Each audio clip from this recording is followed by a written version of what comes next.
అణుశక్తిని మనం సదాలోచనతో సద్వినియోగపరుచుకున్నట్లయితే అది ఎంతో మేలు చేస్తుంది. అదే అణుశక్తిని మనం దురాలోచనతో దుర్వినియోగపరిచినట్లయితే మానవ వినాశానికి కారణం కాబడుతుంది. కాబట్టి అక్కడ సదాలోచన, దురాలోచన. సదాలోచన మనలో ఈశ్వరత్వాన్ని తెలియజేస్తుంది, దురాలోచన మనలో రాక్షసత్వాన్ని తెలియజేస్తుంది.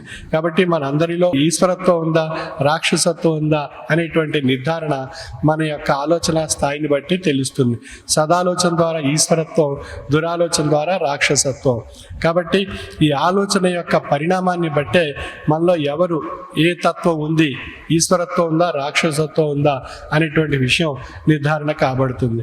కాబట్టి మనలో ఈశ్వరత్వాన్ని వృద్ధిపరుచుకుని రాక్షసత్వాన్ని తొలగించుకోవడానికే ఆధ్యాత్మిక మార్గదర్శకంగా తెలియపరచబడుతుంది. అటువంటి ఆధ్యాత్మిక తత్వాన్ని మనం ఆశ్రయించినట్లయితే శాస్త్ర విజ్ఞానం మానవాళికి ఎంతో పురోగతిని, అభివృద్ధిని, ఎంతో చక్కని సుఖ సౌకర్యాలను ప్రసాదిస్తూ మహోన్నతమైనటువంటి ఆ ఆధ్యాత్మిక తాత్విక జ్ఞానము ద్వారా, సదాలోచన ద్వారా ఆ శాస్త్ర విజ్ఞానం మానవాళి వికాసానికి ఎంతో ఉపయోగపడుతుంది.